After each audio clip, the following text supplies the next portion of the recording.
All right. So the question was the project, the group project, right? And can we form a group from cross section, meaning that on-campus student mixing with online student? The answer is yes. You can find anybody that you know or you want to know, and in especially in the social forum, and you can talk to each other and find out who is probably the most hardworking person from your limited judgment, and form a group with those people. And the maximum number is 4 person. So, and some of you has already started working on the group formation. And I just fixed the group application form this afternoon. So some people already start going to the group formation and try to create a group. So that's ready. And you can change your group until I finalize your group. And the time I want to finalize the group formation is somewhere around at the beginning of the October, right? So probably before the midterm exam, because we will not be working on the group project before the midterm, and so I'll let you try to kind of figure out. Don't be afraid to submit one and change your mind, move around, and submit another form later. I will use the newest information, try to finalize your group, right? So, and the group project is, and you will see a little bit sample of the project that on the apex.world community. So some of the people that they have used the technology we're using here, built a very nice database and a dashboard. And actually, once you know this environment, you can use it for your work. And it's limited, of course. You're gonna go full scale, enterprise scale. You have to pay for the service. Right. So yeah. So a long answer to your short question that yes, we can do that. Any other comments and questions you want to ask? So I will not repeat the information I already mentioned in the welcome message, and a lot of these information you will be reading or viewing from the from the syllabus, and so that part I will also kind of skip for now. So let me share my computer screen and let you know what we are going to do in the entire semester, and you should be doing something already in the first week of our semester. Let's see, sharing screen. Okay, bear with me. I still need to kind of search a little bit. So I believe you can see my screen now. It's showing the Canvas system from a professor's view. So I'll change to a student view to give you a more precise showing of what you are seeing on the Canvas system. So everything we do in the entire semester will be in the Canvas system, and it's delivered more in an asynchronous format. But we will use this remote session like what we are doing now to, especially for those of you who are originally signed up as on-campus students, use this as a virtual lab session.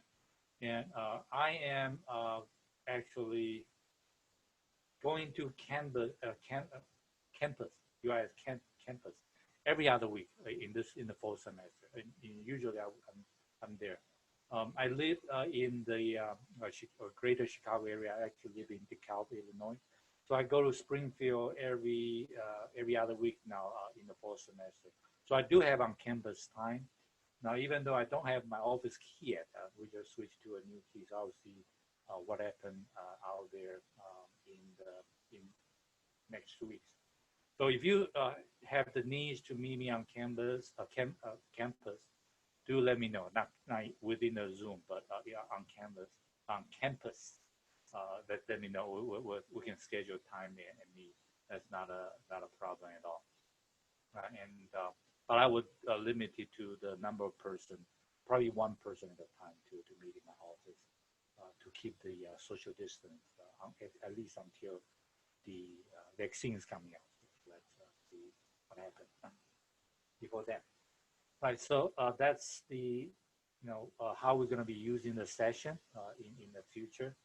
And the other thing is most of the assignment in the future, I will try to make it due either on Friday, meaning tomorrow. Today is Thursday, and our meeting is on Thursday, or on Monday. Right? It's designed on purpose.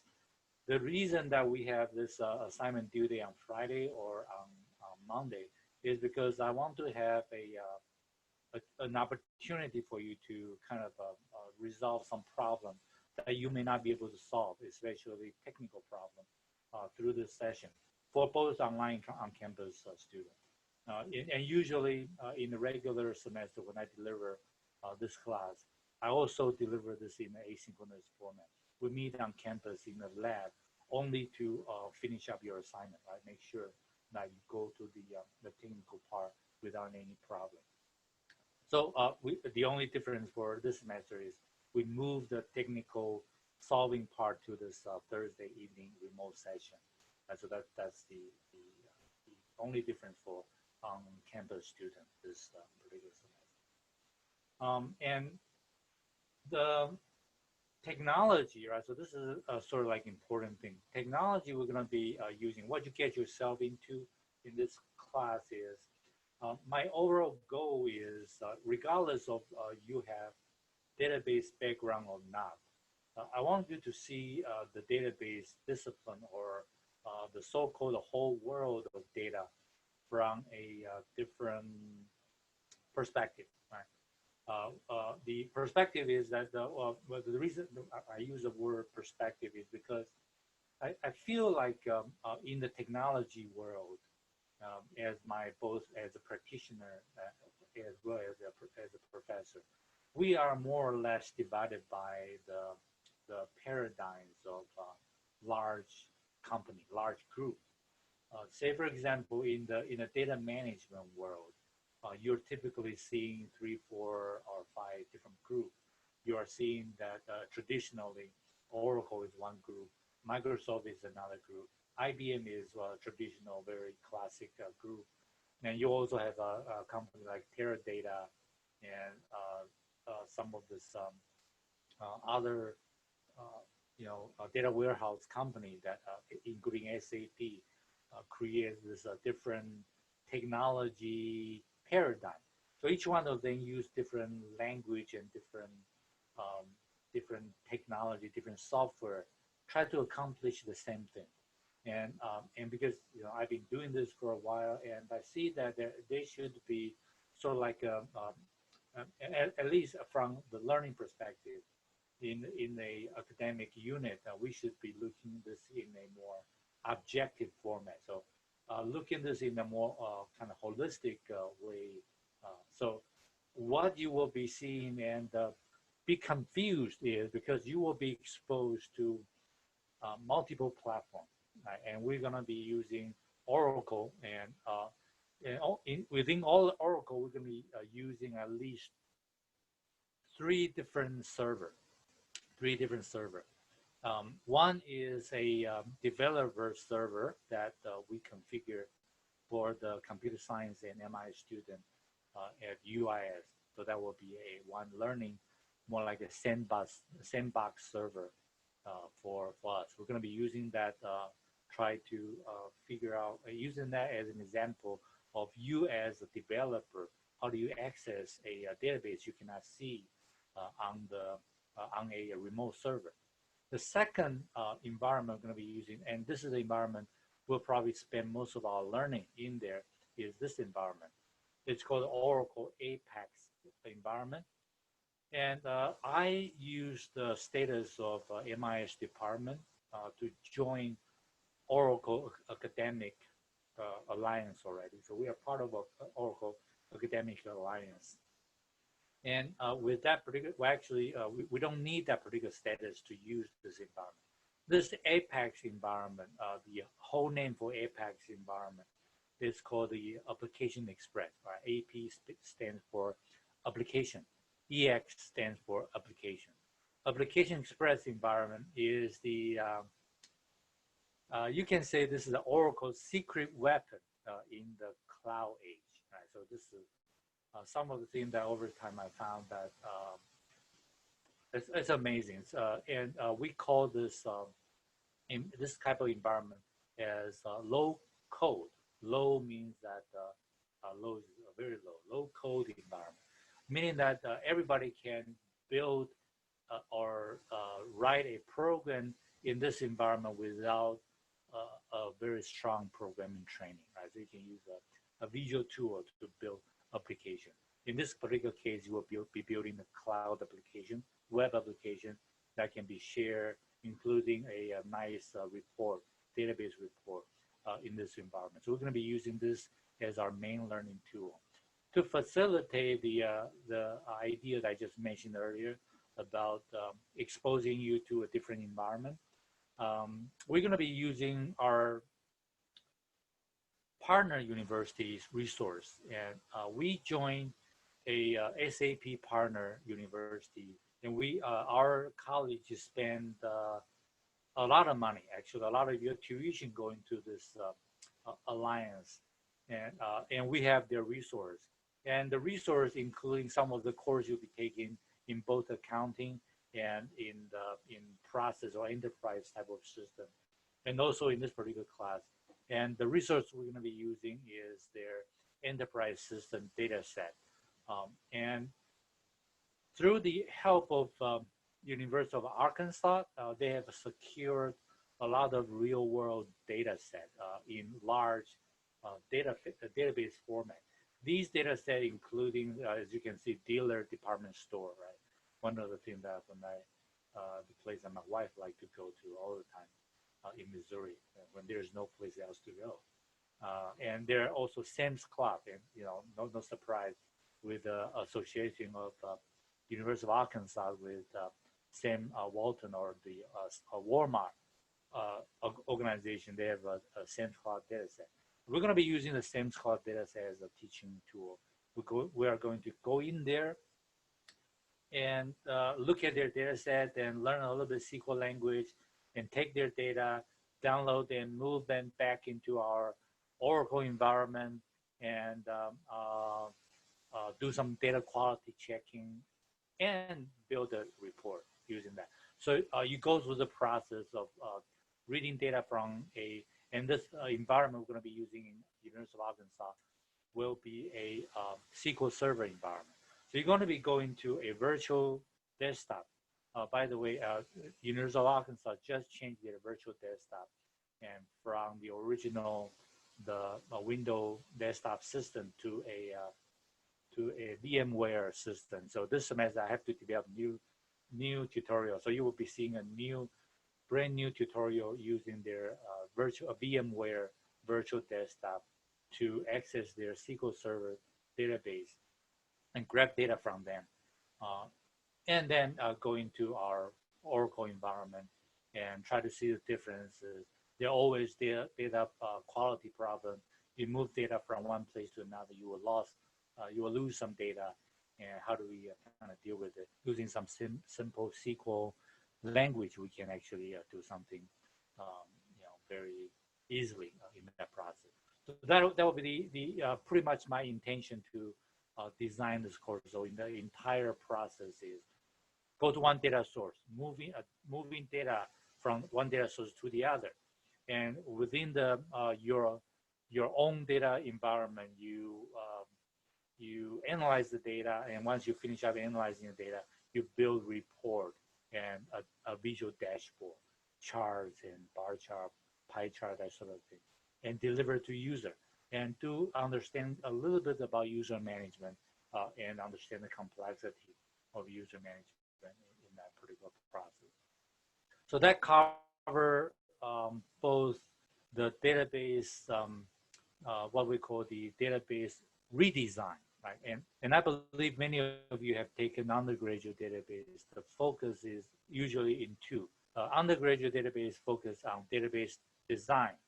When we say database design, and you will be learning ER diagram, you will be learning relational database. We will learn that a little bit too, but not being a graduate program, I will not be pushing too much on that part. But we will have more practical experience on doing this entire process. And so the overall idea is that I want to train you, or at least to give you enough exposure to become a data analyst, or not necessarily a data scientist, but more a data analyst to prepare you to find a job in the most hardest career area in today's time, right? So that's the overall. So University of Arkansas system, Oracle system. The third environment we're going to be using is our own virtual environment that you have already probably seen that if you go to the introduction slide from module 0, right? So that is the requirement for assignment number 1. So if you have not done that yet, go into the assignment number 1 and try to follow through that process. It's not very difficult, right? If you have trouble going through that process, you need to really contact me as soon as you can, because that is very simple. If you cannot finish that simple job by yourself, then you do need to kind of make sure that you arrange more time in your learning process. I would say that most of the problem that you will encounter in working on the assignment that we're going to be having in the semester will coming from 2 places. One is that you are missing some detail when you're looking at the tutorial. The tutorial, I try to be as detailed as possible and as updated as possible. Right? So detail, meaning that every slide that you're looking into my slide. Sometimes you look at the tutorial slide, you will find that the tutorial slides seem to be very redundant because I try to capture every kind of a dialog box that popping up from the software. A lot of times it's not necessary, so everybody know how to kind of blindly click the OK button and go through the technology. But the devil is always in the details. So some of the slide will contain important information that will just stop you from going from one place to another. Right? So that is one source of problem you might encounter in working on the assignment. So make sure that you kind of follow every slide, especially the first time you go through that. And this is especially true for some of you has a very good experience in database already or in technology. You tend to say, okay, hey, I can manage this. I'm a technology savvy person. I can go through this without any problem. So that is where the problem is coming from. So make sure that you follow details of the instruction to work on the assignment. The second source of the problem is coming from the constant updating or changing of our technology environment. Even as we are talking in the semester every week, the Oracle APAC is improving. Right, they have like small update every week, big update every month or so in the last 1 year or so. So I believe, the OPAC's or the APAC tutorial in the spring semester. Some of the screenshots is already outdated. And as a professor, I do not have a teaching assistant to make sure that every slide is captured correctly. So the second source of the problem is coming from the software updating, and I have not updated my slide yet. So make sure that you use the opportunity we have here in real-time talking, or using the video that were recorded. If you encounter problems, just try to do that yourself.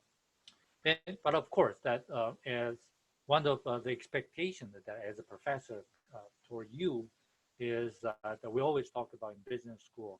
One of the most important skill that we try to train our students is to make sure you have problem-solving skill. Right? Problem-solving meaning that you're not going to be asking help from your professor every step of the way when you're working on something. You try to figure out a way, go online, talk to people, and understand in more detail and identify the source of the problem. At least when you come to the help you ask more something what we call quality question, right? So that is what I'm asking you. But anyway, I try to make this tutorial as detailed as possible, so that hopefully that we have less of that kind of problem. And over time, because of technology improvement, I found that the student satisfaction getting higher because we have less problem compared to before. Before we had a more better design software that we're using, right? So the third technology we're going to be using is Citrix virtual desktop, right? Now this is an important step. Going to the, I just show you how to log into the Citrix desktop, and make sure you can log into it. And second, that go to the desktop tab, and make sure you see two virtual desktop in there. Right? Regular UI student only see Windows 10 virtual desktop, but for the student who are taking this class and computer science student, you will see the actually including, we have only three groups, computer science, MI student, and environmental studies student when they are taking GIS course from you see the second one, right? Make sure you see the second one, and if you don't have the second one, email me immediately or post a question or comments on the discussion forum, and I have to ask the ITS to add you to the virtual desktop. And so this is the environment we're going to be using, and we have to use a new desktop because most of the software installed in this desktop is more resource intensive, right? So when you go through the introduction tutorial, you will be configuring this particular desktop and make it work. And this semester, we're going to be using Oracle 18C server. Right? So that is the thing. And I'm not going to go through the process here because that's already captured in the tutorial. So if you have finished up your assignment already, congratulations. If not, next Thursday, before the assignment due on Friday, you still have this opportunity every week that we can solve your problem. And I can tell you exactly what to click and where you can even share your computer screen, and I can help you to resolve the technical problem you have in. And so the environment we're going to be using, the third environment is this virtual desktop. And on this virtual desktop, we do have quite a few resources that you can use in addition to Oracle. Right? And this particular virtual desktop represents the classical Oracle environment. Right? So Joey, our classmate this semester, you will see this more familiar to your job than the one we're going to be seeing more in the Oracle Apex environment. Right. And this semester, the starting of your virtual desktop will take a little bit longer. Right? So this I work with the ITS staff, and we identify a few problems in the process. And one of the things we try to do here is that we try to keep each one of this virtual box, we call them virtual box, more memory. So this virtual box has about 8 gigabytes of memory for each box. So that's one of the reasons, and probably some of you are, not some of you, some of our classes are actually using that, so that's make it slow. And but it will take a while for the machine to start, but be patient to wait until it loads. The Windows 10 desktop, you can actually, on your desktop, if you have installed the Citrix virtual desktop, you can start both of the desktops simultaneously. Right? The Windows 10 desktop has only 2 gigabytes of RAM, right? So it's a much more smaller. So this is the Windows 10, and this is a Oracle GIS desktop. Now, one of the reason I'm showing you this desktop environment is because you will be seeing a lot of this in my class.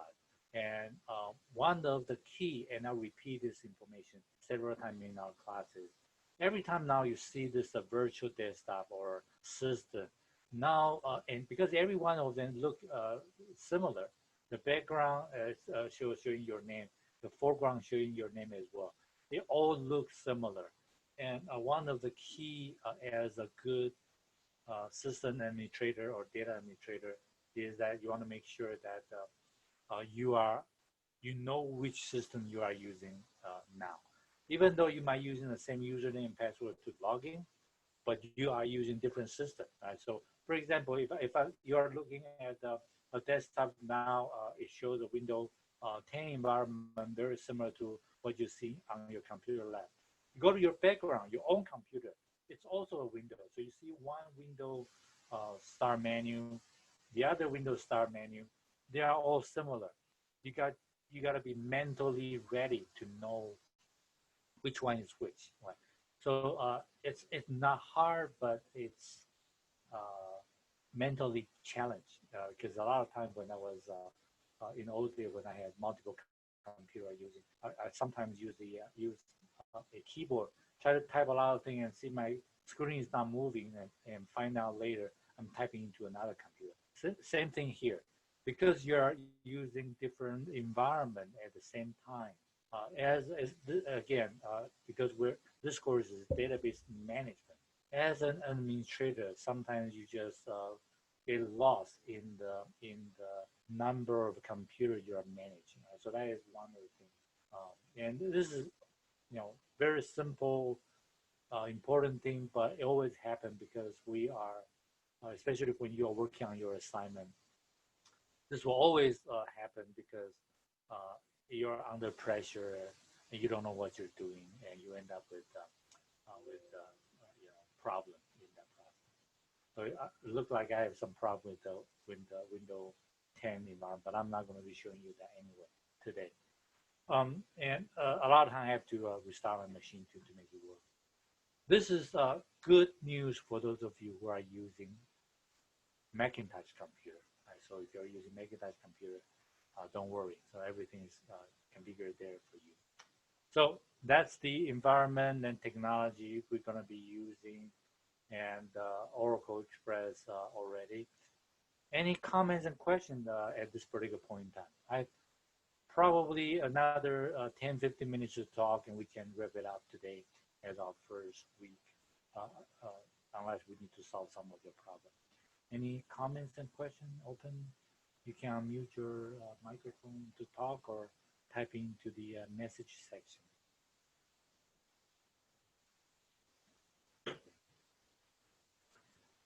I just bought a green screen, so I believe my virtual background should have very well. This is a view from the student center of UIS. So if you're an online student, that you're seeing that from the student center. And this is the meeting room, a glass meeting room in the second floor of the student center, and looking out to our college, UHB College.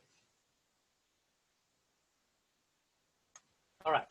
So if you have any questions, just raise your hands or type in the message, and I'll continue.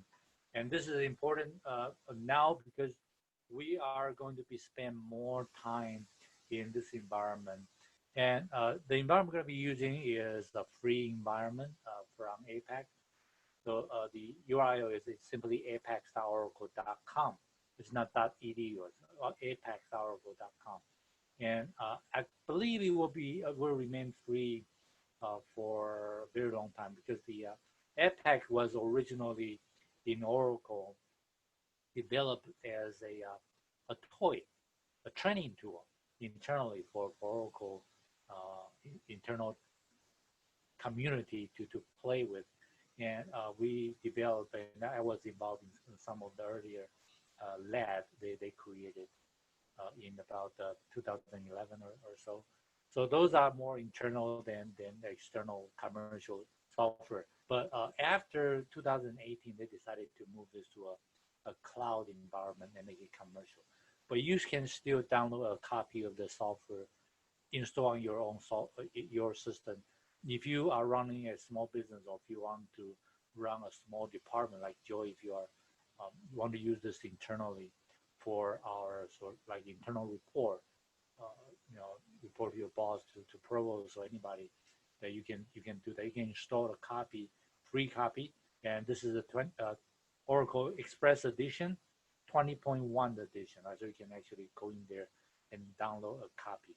Now this download including a Oracle Database Express Edition, that is a database software, DBMS, and including APAC, Application Express, and APAC has a web server including it.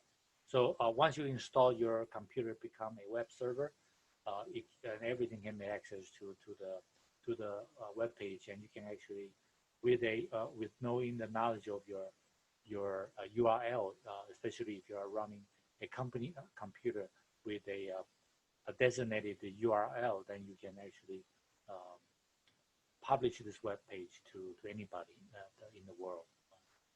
Actually, I even in China, actually try to ask my student in China access through the platform. They can access as well. It's not blocked by their digital wall, so it's there. So this is a free resource for you, and well, I just jump out of that environment. So every one can go in there if you want to. And one of my recommendation that I didn't write down in the tutorial is, I would not try to install the complete version of Oracle on your personal PC. We don't have a Macintosh computer, so if you're using Macintosh, don't worry about installation at all. So, but if you're using a Windows machine, don't install a Oracle server on your Windows machine. It's very resource demanding software, so it will slow down your computer quite a bit. And I usually do not install this on my own computer. But for the Express Edition, you can install one copy if you are really into the data science and want to be in there. And there is a so-called the application process, right? So if you want to get a copy in the tutorial, you can always get stuff for free. Click on that button. But what I would do is, I already have this I created for the purpose of this course. And when you apply for this account, and they will give you a confirmation email like many others account application, make sure you save that confirmation email, right? Otherwise, well, you know, one of the problem in administration or management of the system, including databases, is that you forget your password because you have too many username and password. You know, make sure you keep them somewhere, right? And I use my UIS email too. And there is one additional thing you need to remember when using Oracle environment. That is, on the very top of this field that you are seeing here. This particular field is called the workspace name, right? And workspace, and some of you, if you have already worked with Oracle, you know that Oracle manage the data using a concept called data or table space. And table space and workspace are the two virtual concepts, and we're going to be learning a little bit in probably tutorial 4, 5, or 6. Is the two virtual concepts that we tried, Oracle created for you to manage one workspace, manage your application. Table space manage your data. Right, so data is in table space. Application is in your workspace. Right, workspace also includes table space. That create further complication in the process. But go back to my original important point. Remember the workspace that you are using. Right, so this workspace account, your account, and your password, the three things you got to remember, so you will not lose your account in the process. Now, the most easy way to do that is make sure you save the confirmation email somewhere. So when you need it, you can always go back to your email and search Oracle and find the confirmation email. Know your workspace, know your email address or username. Use your email as your username and find out you can recover your password. So that's the very important recommendation. So I'm going to be signing in to share with you what you'll be seeing, and starting from next week, we'll be working in this environment, learning or reviewing your SQL language or SQL language in there. Now, this environment is actually over time has becoming a perfect SQL language learning environment. It has some of the best tools that is available for learning. And as a practitioner, I do like to. I'm a very entrepreneur type of person. Over my career, I did work as an independent consultant in my earlier PhD time, and as a professor, on the side when people are working on their research paper, I actually work to start companies. So between 2011 and 2015, I worked with another of my friends. We had a business intelligence company, and one of my job is actually to find good employee.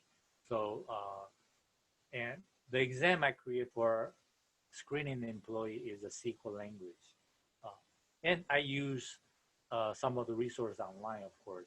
And one of the reasons I use a lot for learning SQL is Ask Tom. So it's there. So there's a link on the right-hand side of the Apex environment. There is an XCOM, and you can download Oracle environment. And there is something I want to show you today. And this I just discovered recently. It's called the community site and Apex world, right? And you can feel free to kind of go in there and explore. So when you are working on this environment, when you fall in love with this environment like me, if you really get into it, and you probably have some opportunity to join the discussion over there. And what I want to show you here is that your project that you're going to be completing in this particular semester, you can find some of the best example in here. Right? Say for example, I click this link called apex.world, and there is a community. Obviously, you can join the community and learn a lot of the thing there.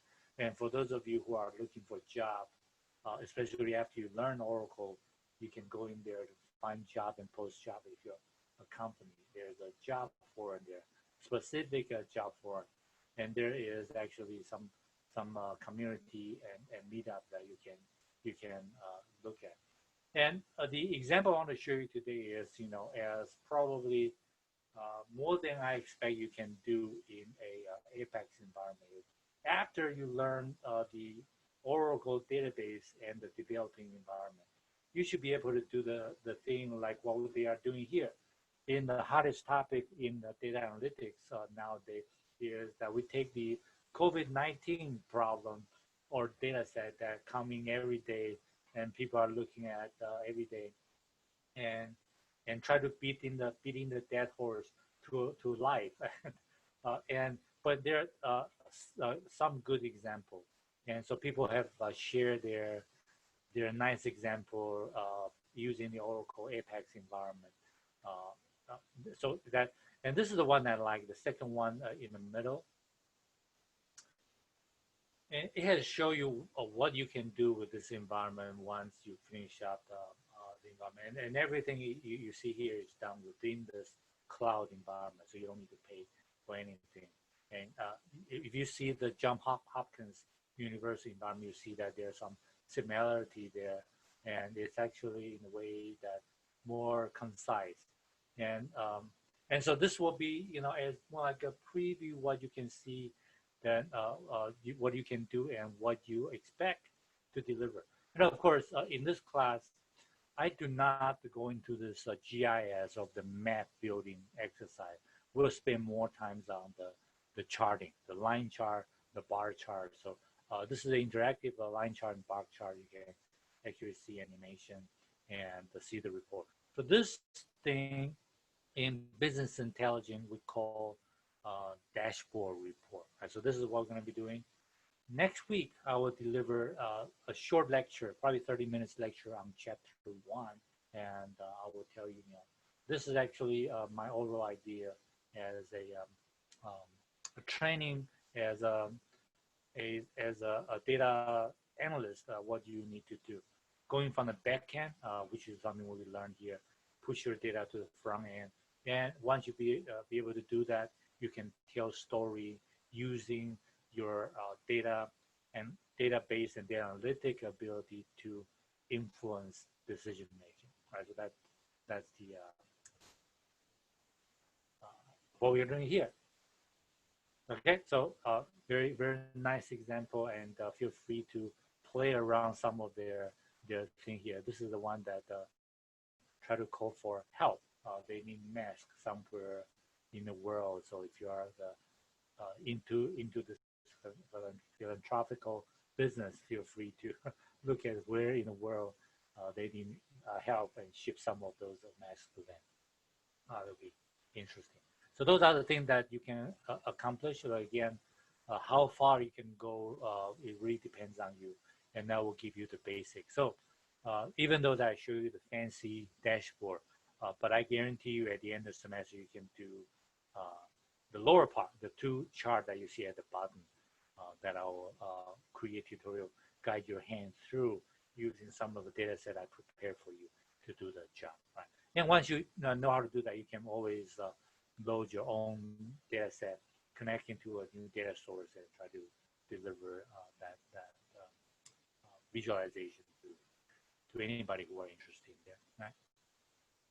And for those of you who are interested in taking our data warehouse class, we're not getting to too much in the data mining or detailed predictive or predictive analytics area, but you can use the environment as a visualization tool.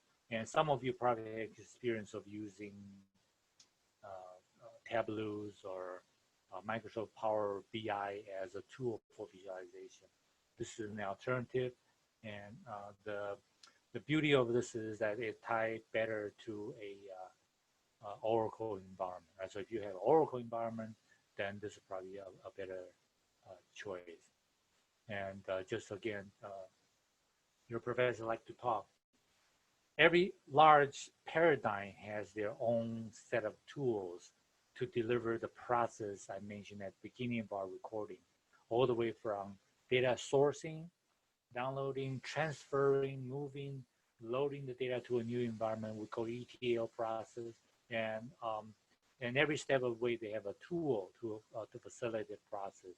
So Oracle has Oracle database in the background, and they have a lot of data migration tool in the middle. They have this Apex as a data visualization rule. They acquired another company called Hyperion, is also a data visualization rule. And Microsoft has Microsoft SQL Server in the background. They have a Microsoft Visual Studio as a migration programming application building tool. They have Power BI as a presentation tool. They have Azure Cloud as a cloud delivering tool. SAP has their HANA database in the background. They have their business object in the visualization tool. They have their enterprise system as an application building tool. So there's another paradigm. And IBM has their tool as well. So I introduced you to like 3-4 different paradigms already, right? To make it more complicated, a lot of companies are trying to work in between this paradigm. And now even today, we have even more paradigm. We have cloud Google paradigm. We have Amazon, AWS cloud paradigm. That create one more layer of this complexity, moving data from one place to another. Right. So I'll start my kind of complexity building right here. And I hope you that are excited as me that to start learning and playing with this environment, right? So I'll pause here, and any question that coming from the audience we have in the live session, feel free to start.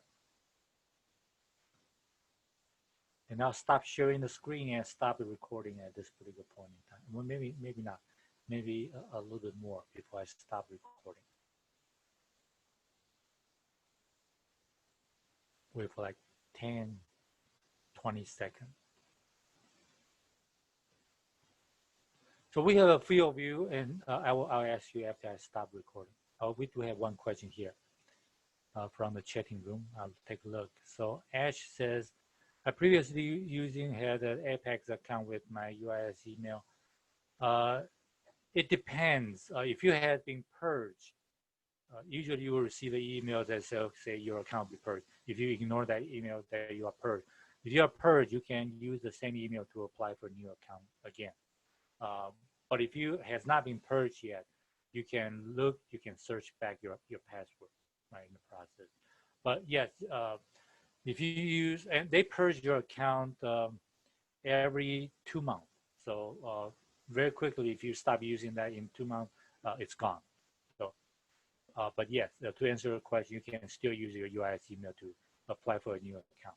I have used my personal email and several times. Actually, I was purged several times when I first testing the environment. I used my personal email, and but I still can get into there.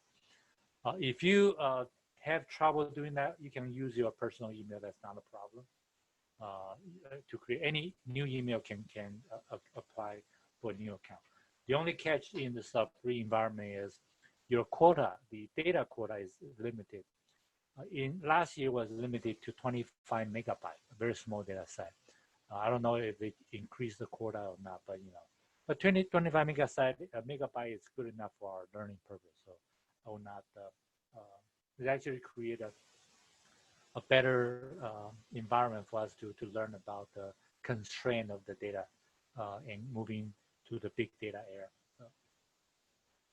So good, nice question that we have here. Any other on the course itself or on the application software assignment number 1, you can even ask that. Yeah. Okay. Hello. So, okay, go ahead. Kelly. Yeah, Kelly. I joined late. I think I may have clicked on the wrong thing. Since I was late, I don't know if I missed out on what the assignment 1 was, or if we've gotten to that point yet. No, we haven't talked about assignment 1. So the idea is okay. that you should be able to finish up assignment 1 purely just following that introduction slide. So that's designed for online class. So it's designed to be step-by-step tutorial you can follow and finish up. And we're going to be using, and I mentioned that I'll probably repeat this again, because the assignment due date will usually be on Friday or Monday. So this session scheduled on Thursday will probably be the best opportunity to ask questions. And I designed this intentionally because just like many of you, when I was a student, I procrastinating all the job until the last day before the due date. So due on Friday. So we have Thursday meetings. Hopefully I can solve your problem before. So, if you pay attention that you should have no problem catching up with the class. That's the intention. So yeah, the first assignment is due next Friday. So you have an opportunity next Thursday to iron out all the problems that you might have. But I still encourage you to work on the assignment before Thursday. So when you come to the session, you will not waste other students' time if they already finish up the assignment. Yeah, thanks. So okay. yeah. So Kelly, you're an online student, I presume. Yeah. I clicked on the link in the calendar posting, and I was there for 30 minutes, and I was like, oh God. No problem. So because nothing happened. The session is not required, and I'll always record the important section or important session of the meeting here. So I start recording when I start talking about the course and expectation, that sort of thing. Okay. Thanks. So anybody else want to share question and comments until in the last call in 20 seconds? If there's no question, I'll stop the recording and we can socialize a little bit more after the recording, of course. 20 seconds, if you're not talking, it's a very long time. I start, because of this recent TikTok news, I start playing with TikTok, and they limited your session to 15 seconds. Oh my God, yeah, you cannot imagine how long it is you can do in 15 seconds. Everything gotta go quick. I think one of the reasons that the TikTok is very sticky, or sticky is that they keep you playing with it, is because every video is very short, but and you can switch much faster compared to like YouTube's or some other. So that makes things like TikTok look much more like a video game. So they kind of stick you to the interface. But 15 seconds is a very long time. You can deliver actually a complete recipe cooking in 15 seconds for sure. I'm going to be stopping the recording and stay online for a bit.